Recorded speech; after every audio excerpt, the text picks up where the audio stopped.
नमस्कार। कथा क्षितिज में आपका हार्दिक स्वागत है। आज हम उस असीम शक्ति और शौर्य की गाथा का अवलोकन करेंगे जिसने सृष्टि को हर बार आसुरी शक्तियों से मुक्ति दिलाई है। आदि शक्ति माँ दुर्गा की, उनकी महागाथा की, जहाँ उन्होंने ब्रह्मांडीय बुराइयों के विरुद्ध भीषण युद्ध लड़े। ये कहानी उस समय की है जब सृष्टि में देवताओं का राज्य था और पृथ्वी पर धर्म का बोलबाला। परंतु हर युग में अंधकार अपना सिर उठाता है। ऐसे ही एक युग में महिषासुर नामक एक अत्यंत बलशाली राक्षस ने अपनी तपस्या से ब्रह्मा जी से यह वरदान प्राप्त कर लिया था कि उसे कोई भी पुरुष, देवता या दानव मार नहीं सकता। इस वरदान ने उसे अहंकार से भर दिया। मद में चूर महिषासुर ने स्वर्गलोक पर आक्रमण कर दिया और अपनी अजेय शक्ति से सभी देवताओं को पराजित कर स्वर्ग पर अधिकार कर लिया।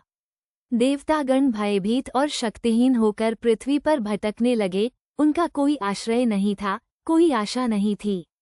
तब सभी देवता अपने अपने लोकों से बेदखल त्रिमूर्ति ब्रह्मा, विष्णु और महेश के समक्ष पहुँचे। उन्होंने अपनी व्यथा सुनाई और महिषासुर के अत्याचारों से मुक्ति की प्रार्थना की।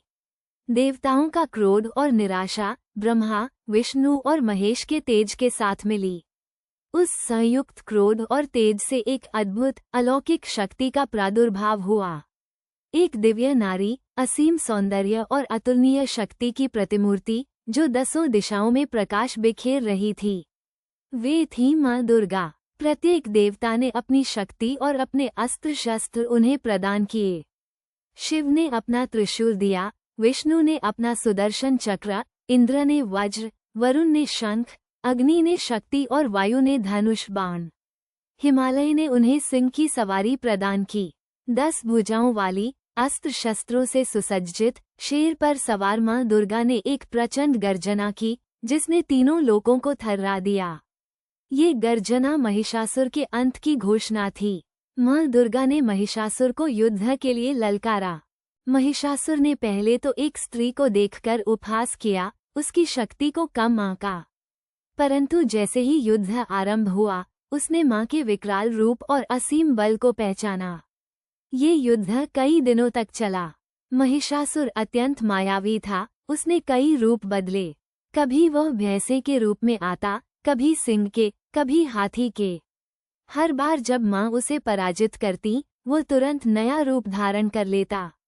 युद्ध भीषण था। देवताओं ने अपनी आशाएं मां दुर्गा पर केंद्रित कर रखी थीं।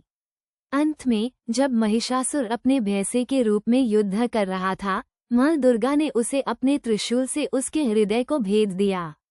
उसकी मायावी शक्ति का अंत हुआ और वो अपने वास्तविक रूप में मृत्यु को प्राप्त हुआ।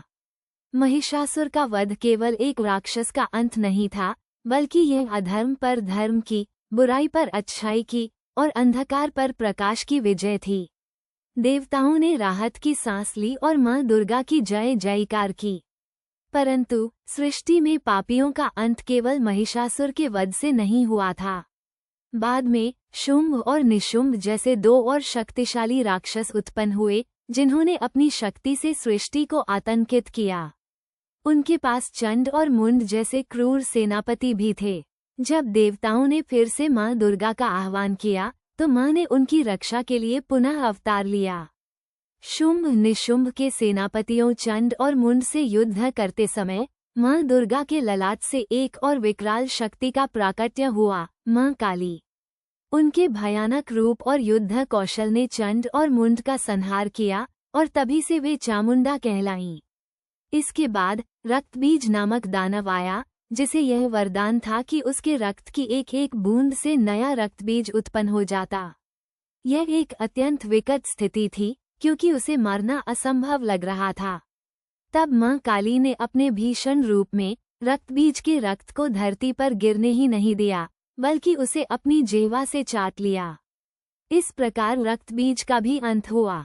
अंततः माँ दुर्गा ने अपनी समस्त शक्तियों का प्रयोग करते हुए शुंभ और निशुंभ का भी संहार किया और एक बार फिर सृष्टि को आसुरी शक्तियों के चंगुल से मुक्त कराया।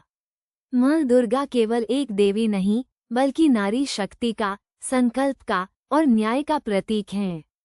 उनकी गाथा हमें ये सिखाती है कि बुराई कितनी भी प्रबल क्यों न हो, कितनी भी मायावी क्यों न हो, सत्य और धर्म की विजय निश्चित है। वे हर उस स्त्री में विराजमान हैं जो अन्याय के विरुद्ध खड़ी होती है, हर उस व्यक्ति में जो बुराई का सामना करता है। माँ दुर्गा की ये अलौकिक कथाएं हमें जीवन के हर मोड़ पर साहस और प्रेरणा देती हैं। जुड़े रहें कथा क्षितिज के साथ ऐसी ही और रोमांचक गाथाओं के लिए। धन्यवाद।